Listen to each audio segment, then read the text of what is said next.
Have you ever wondered what happens to your mind when you're pushed to the absolute limit? I'm not talking about a tough day at work. I'm talking about the kind of extreme environments that feel like they reach straight out of a survival movie. What happens to the human brain when it's subjected to crushing isolation, blistering heat, or the thin air of a mountain peak?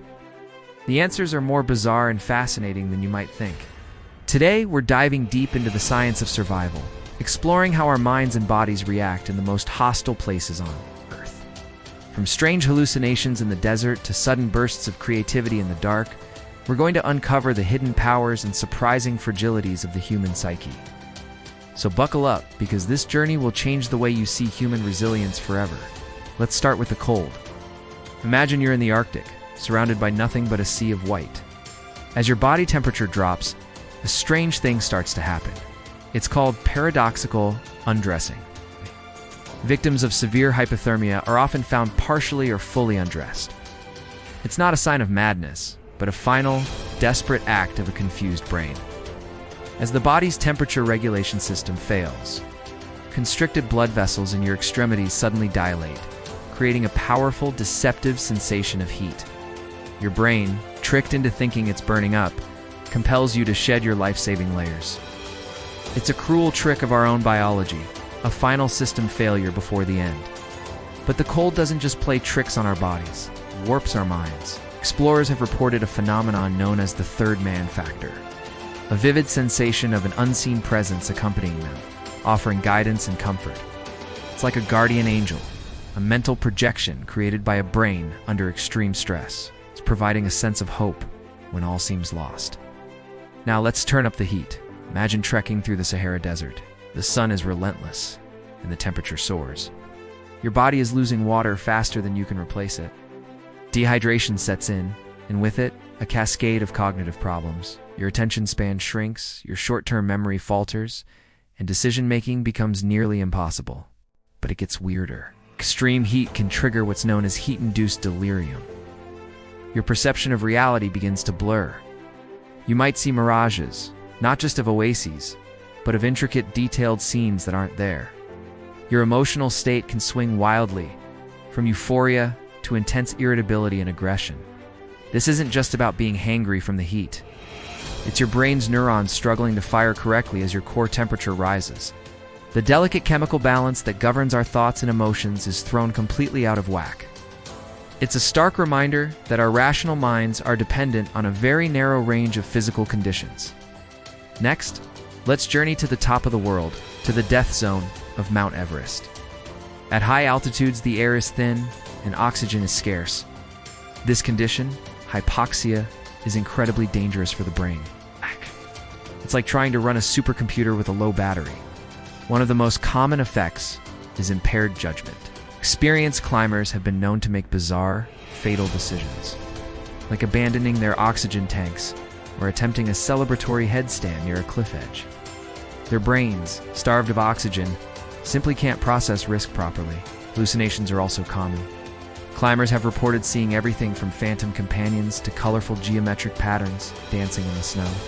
Their vision can become distorted, and their sense of time and space can completely unravel. It's a psychedelic, terrifying experience, all caused by a simple lack of air. Studying these effects helps us understand just how critical oxygen is for every single thought we have. But what about the extremes we create for ourselves? Let's talk about isolation. Humans are social creatures. When we're deprived of contact, our minds can go to some strange places. Astronauts, submariners, and solo sailors have all provided valuable insight into this. Initially, being alone can feel peaceful, but after weeks or months, the silence starts to get loud. Many report a heightened sense of perception. The gentle hum of a fan becomes a roaring engine. Creak of a floorboard sounds like an intruder. The brain, starved of external stimuli, begins to create its own. This is where hallucinations can kick in. People report hearing voices, seeing fleeting figures in their peripheral vision, or feeling a sense of presence. It's the brain trying to fill the social void. It's also why maintaining a strict routine is so critical in these environments. Without the structure of a normal day, the mind can easily drift into a state of anxiety, paranoia, or deep depression. Finally, let's step into total darkness. Imagine being in a deep cave, far from any source of light. Your sense of sight is useless. What happens to your brain?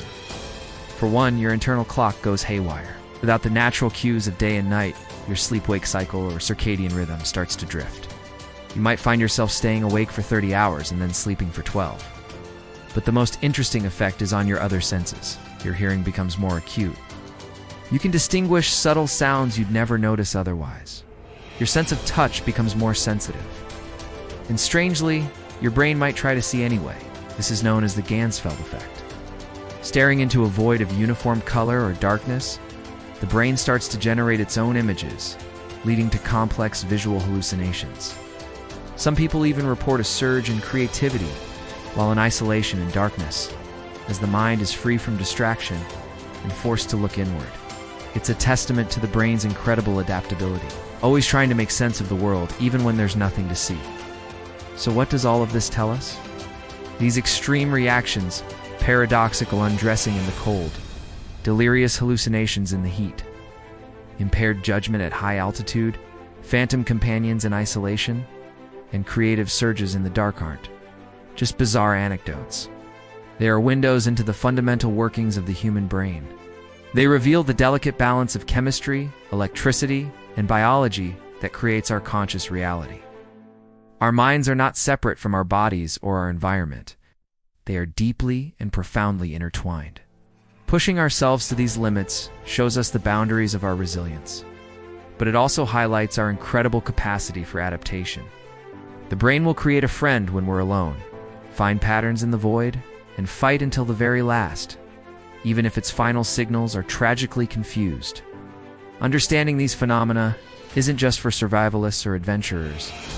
It helps us appreciate the fragility and the power of our own minds, right here, right now, in our everyday lives. It reminds us that our reality is a construct, beautifully and precariously maintained by the amazing organ inside our skulls.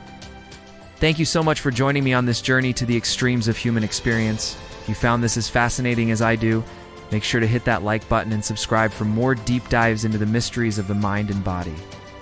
What's the most extreme environment you've ever been in? Stay curious, and I'll see you in the next video.